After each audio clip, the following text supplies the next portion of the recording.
Jueves 25 de junio de 2020. Estimados amigos, por enésima vez nos encontramos hablando de un conflicto que muchos tratan de ignorar o de bajar de perfil, tratándolo como un incremento puntual de acciones delictuales destinadas al robo de madera, ganado o vehículos con alguna relación con el narcotráfico. Al contrario de lo que dicen las autoridades, observamos que en un amplio territorio que comprende gran parte de las regiones del Biobío, la Araucanía, los ríos e incluso de la región de los lagos, grupos armados perfectamente organizados y dotados de recursos logísticos y financieros están llevando a cabo acciones terroristas que corresponden a una fase temprana de una guerra de guerrillas. Digan lo que digan las autoridades de gobierno, esa es la verdad, como quedará registrado en la historia. Una reciente entrevista al ministro del Interior nos muestra el interés del gobierno por desviar la atención hacia lo que presentan como un aumento de hechos delictuales que estarían controlando con el empleo de carabineros, policía de investigaciones y fiscales, apoyados o reforzados por medios militares asignados a las zonas en estado de catástrofe. Menciona el ministro como un éxito la captura de más de 50 delincuentes sorprendidos robando madera o transitando con armas y municiones, lo que sumado a la huelga de hambre que mantienen algunos presos, habría motivado puntualmente esta reacción criminal. Sin embargo, hasta la fecha no hay un solo detenido por ataque armado a las policías, descarrilamiento de trenes o por la voladura de antenas, lo que demuestra que la definición del conflicto es incompleta e incorrecta y que la estrategia para enfrentarlo está completamente fuera de foco. Aunque no se quiera reconocer la serie de actos terroristas de estos días y que sumara en las últimas horas varios camiones y un bus quemado, además de un conductor herido por arma de fuego, corresponden realmente al inicio de una guerra de guerrillas clásica, siguiendo el modelo de las Fuerzas Armadas Revolucionarias de Colombia. De este terrorismo disperso, con relativamente escaso daño físico a personas,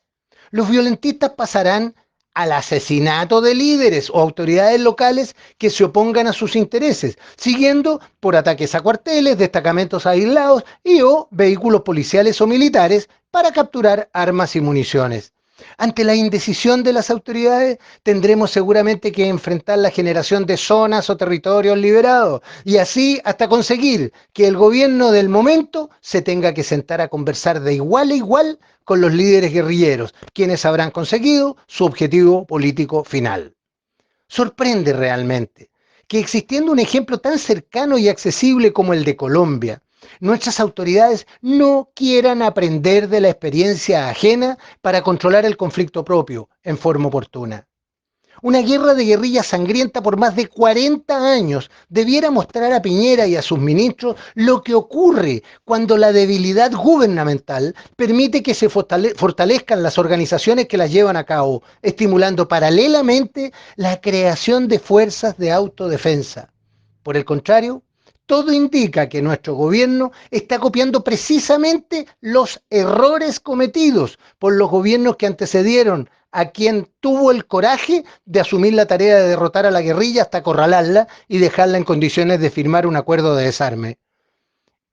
En un curioso paralelo, las condiciones necesarias para que los militares combatieran con éxito a los extremistas se vieron brutalmente restringidas en Colombia con la sobrevaloración de los derechos humanos por sobre los deberes hacia la patria, consecuencia de una nueva constitución elaborada, escuche bien, por una Asamblea Nacional Constituyente en el año 1991, la cual fuera integrada por políticos de todos los sectores, incluidos algunos ex militantes del movimiento terrorista M-19. Como consecuencia de esto y de la ideologización de la justicia local, cada vez que un militar daba muerte a algún guerrillero al ser emboscado o atacado, era relevado del cargo y sometido a proceso por el delito de homicidio. Por casualidad, ¿se acuerda de los marinos calificados como imputados, siendo en realidad las víctimas de un intento de atropello? Es lógico pensar que los únicos favorecidos con este tipo de medidas fueron los guerrilleros colombianos, quienes comenzaron a actuar con cada vez mayor libertad, contando con la protección inmoral de los sectores políticos de extrema izquierda y la cobertura favorable de la prensa.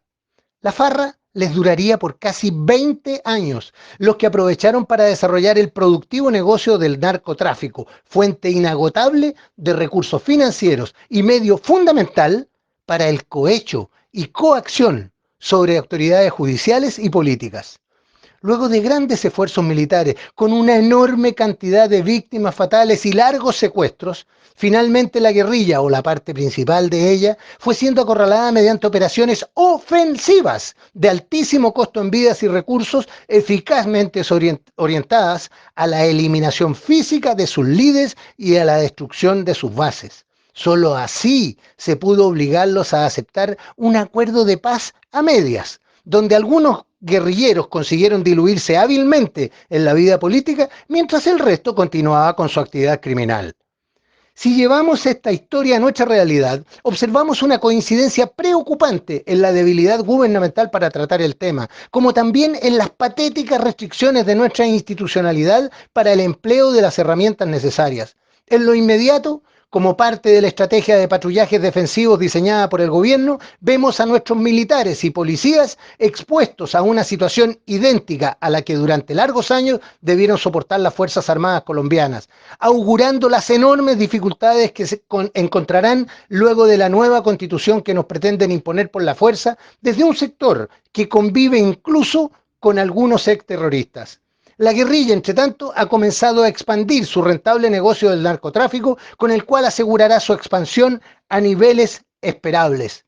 Queda clara, entonces, la inutilidad del esfuerzo del gobierno de Colombia, que oportunamente hizo llegar los antecedentes a su irresponsable par chileno acerca de los vínculos comprobados entre los líderes del llamado conflicto mapuche y las FARC centroamericanas.